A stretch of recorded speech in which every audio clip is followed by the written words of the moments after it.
Okay. Just want to start off with team news. Has everyone returned from international duty fit? Any concerns out of Monday? Yeah, what we had, Wilfred Ndidi came back early, but he's looking really positive. Trained this morning, so he hopefully will be fine. We had Dennis Pratt had a few days where he was struggling, but again he's come through the last few days well and looked good in training. So I think we're okay. And off the back of the Spurs result, did the international break come at a good time? Do you think a time to reassess maybe ahead of Nottingham Forest? Yeah, it definitely sort of broke the cycle that we were on. I mean, tough summer, tough start to the season with the games, but also gave us a chance to reflect on the performance. And despite the scoreline, there's lots from a coaching perspective we could look at and analyse that was good in the game, and if we can organise a little better some of the small details within the game, then we believe that we can really push on in this next set of games. And James Maddison said afterwards that conceding again from a set piece, he said, if you would have said how many hours we've spent on the training ground defending set pieces, he was quite gutted. What do you think's missing from the matches, from what you're working on the training pitch?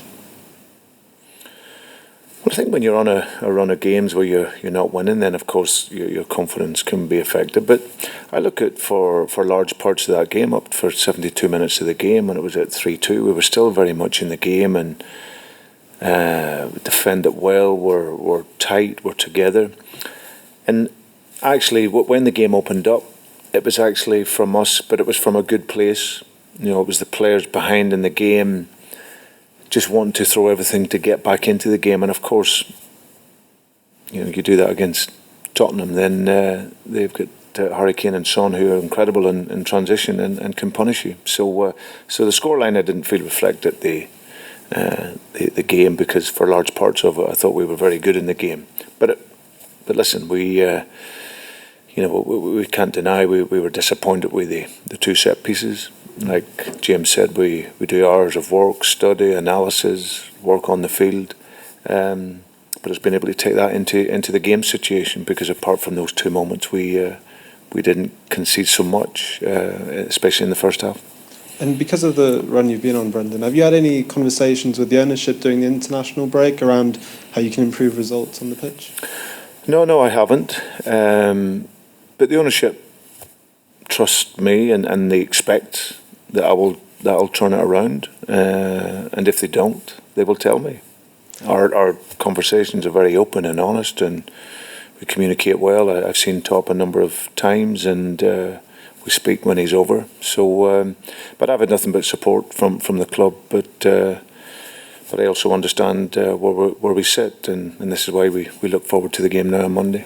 And just final question ahead of Forest. What have you made of their start to the season, and what have you made of their transfer window as well, signing 22 players? Do you imagine as a manager that's probably quite hard to integrate into a new team?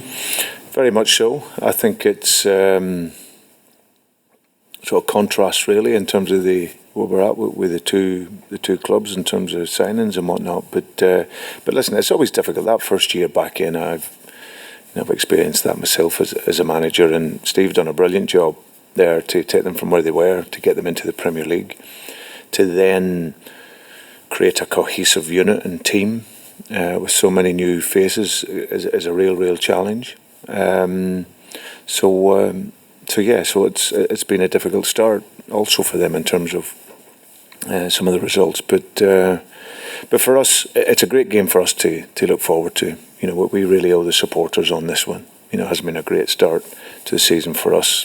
The result last year, so we're very determined. The attitude is there for us, and the energy is there to produce a performance that can hopefully kickstart our season. Pleasure, thank you.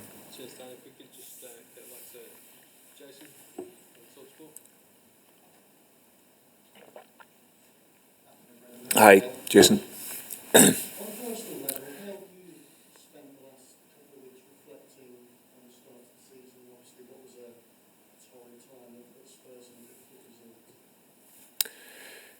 Yeah, it was towards the end of the game. As I said, Jason, for 73 minutes of the game, I enjoyed watching us competing, fighting against a really good team, looking organised, looking compact, looking creative, having the ball for periods of the game of what I would expect from my teams. And of course, the final 15 minutes, that's what you analyse when you come away and look to see where can be better in those moments. So like I say, there was no lack of energy or fight from the team, but we got punished in the last sector of the game against a top quality opponent. So our analysis has gone into that. The players have worked well, the players that have been here over this off period, and it's been great to get them all back in together. And as I said, the Monday gives us an extra few days working with them, and having them all back in today, training and working together, they look very good. You mentioned to Sky just a moment ago about defending well against Spurs. Is that difficult to... Well, I'm finding it difficult to understand given you conceded 6 goals, 5 before that, and 22 in 7 games so far. So how do you come to the conclusion that you've defended well in games? No, I said that we defended well in that game. There's obviously key moments, which I've spoken on, where we've conceded from the 2 set pieces, like I've said. That's a static, basic challenge in the game that sadly for us we weren't able to defend.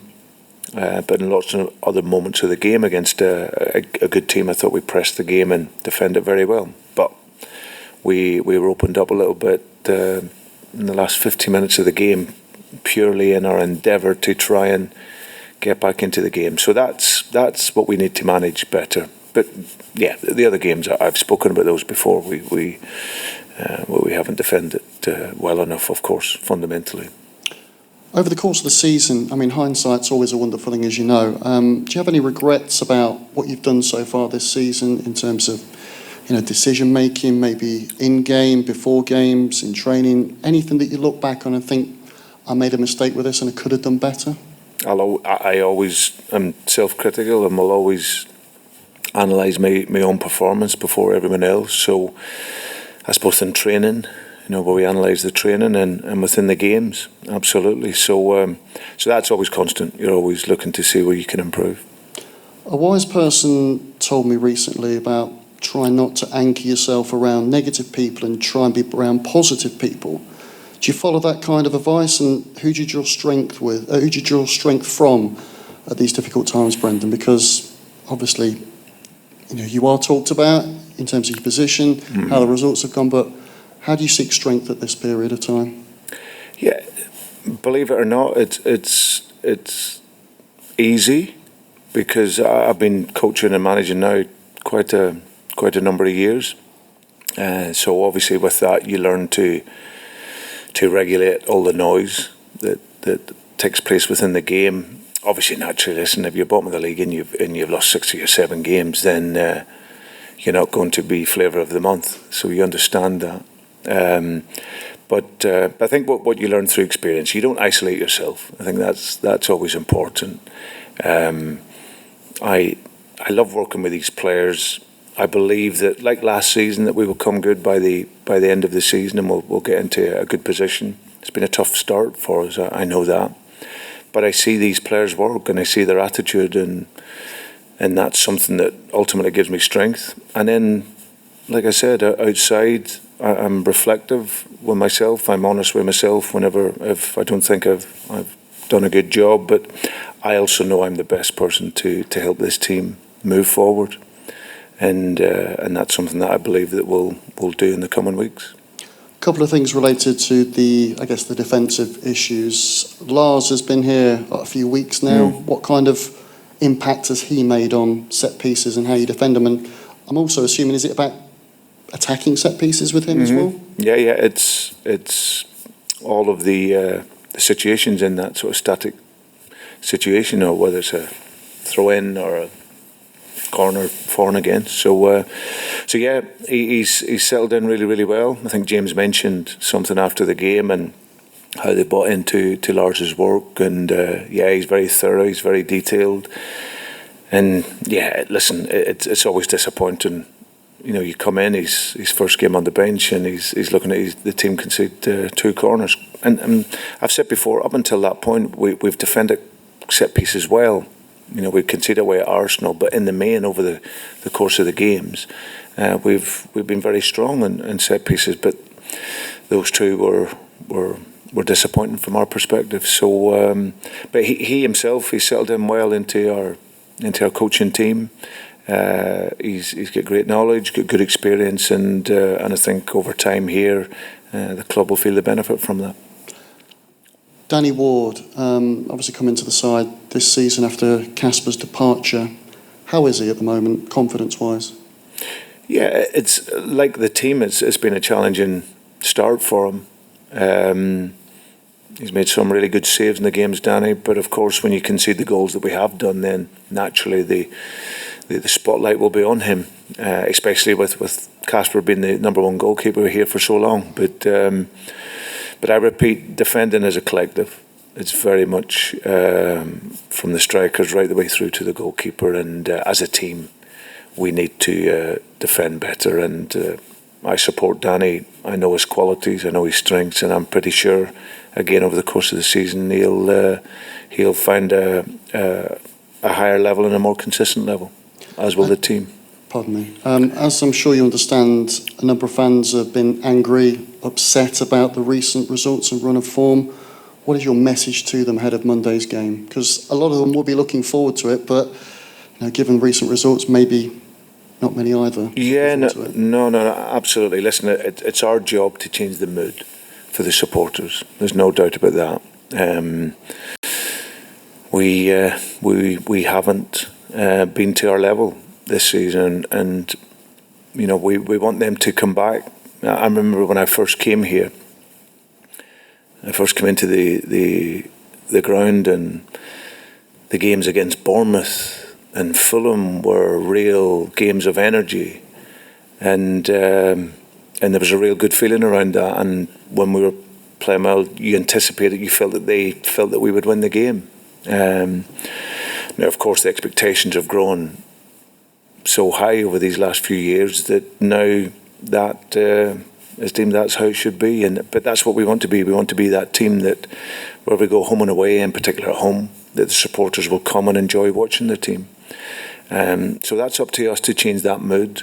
And if they can give us the backing in that and give the players, that support on a Monday night at the King Power, it should be a fantastic evening for us. And like I say, we really want to put in the performance for them, because last season's result and performance wasn't anywhere near the standard that we would expect. So hopefully this can be the performance and result that lifts them, lifts the team, and then we can really look forward to them. Is it a must-win for you?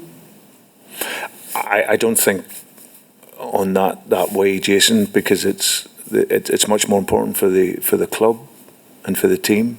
For me, I never think of anything other than winning every game that we go into, and this game's no different. We will train well, we'll work hard, we'll be prepared, and we'll give everything in the game on Monday, and let's see where it takes us. Thank you. The best of luck. Pleasure. Thank you. Hi, Brendan. Hi, Hope you're okay. You mentioned last season's game against Nottingham Forest. I wonder, when you look back on it, and when your players look back on it, and about how they feel about that night, and how you feel about that night ahead of this game. Yeah, it was it was a challenging day. We didn't perform. We actually started the game okay, in terms of our fluidity, but we didn't defend well enough and strong enough. That's the reality.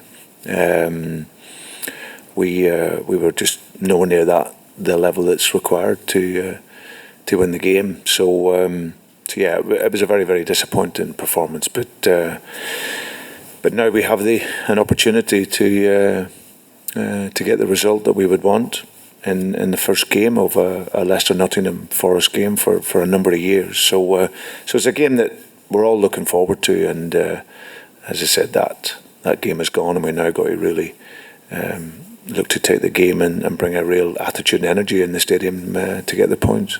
I remember talking to you after that game, and you talked about how the players maybe didn't have the experience of a derby match, and maybe that was something that maybe they were lacking on the day. Now they do have that experience, and it is very much the same kind of group of players now. How important will that be heading into this game, when perhaps, especially when you consider form and the table as well, it might even be a little bit more important? Yeah, well, there's no doubt at this stage. Every game is important. It's especially when you're searching for that first win. But I think the experience of the last game will let everyone feel the importance of the tie. It was we didn't do anywhere near enough to win the game, or have that desire and passion that you need to win the game. So, but this is a totally different game. It's a new season. The players will be ready for it, and they'll look to get the result that we want. You mentioned already about a sense of maybe owing the fans for that day. Is that a conversation that has to be had, or is it something that's just kind of collectively known and doesn't really need to be spoken about? No, we'll speak about that more closer to the game. But there's no doubt we want to obviously do it for our team and for the points, but ultimately you're playing for your supporters. So, and on that day we didn't do them justice at all. They gave us great backing, great support. They were there in the thousands, and we didn't turn up. So, so for this game, we will be ready for that, and I'm sure the crowd will be ready as well. So that connection and that synergy between the two will hopefully provide a brilliant atmosphere and allow us to play our football. Final one, Brendan, but you've been involved in some massive derby games in your managerial career. But in terms of significance and maybe the kind of storm that's brewing around this one, how big does this feel for you on a personal level? No, listen, they're all big games, and any derby game, having been involved in the ones I have, they're always very, very important. But yeah, no, this one feels significant because of our position and what's gone before it. So I'm really hoping that we can look to go and perform and get the win, which I think will be a huge shot of confidence for the players. Because, like I say, we should have won up until now, but the reality is we haven't. So now we have a great chance in a local derby game at home to go and collect the first 3 points, and it won't be easy. But that's our challenge, to go and embrace that and go and show the qualities and just try to consistently do it over the course of a game rather than 60 minutes or 70 minutes and get the job done. Brendan, very best of luck on Monday. Pleasure. Thank you. Thank you. Thanks. Hi, Brendan. Hope you're well. Yeah, good. I know that you've answered so many questions on your future here at the moment. No problem. But the flip side of the coin is I would imagine you yourself have to be happy. And I'm wondering if you are happy here after what's been a really difficult time for you, but also if the club matches your own personal ambitions. Listen, I've repeatedly said the joy that I have in being here and working here. As I said, it's a lot of the time here. It's been on the up, but of course this season it's been a real challenge. So, but I'm really enjoying the moment in terms of looking to prove that I can steer the team out of it. I've seen enough, knowing that the players are close to doing that. We just need to be hardened in certain areas, but from a personal level, it's never changed for me. I've loved being here. I've enjoyed working here, and want to continue that. During the international break, both England and Northern Ireland had difficult patches in that criticisms of results, but with the managers also under a bit of pressure. Does international football management intrigue you, appeal to you at all? I will do it at some point in my career and life.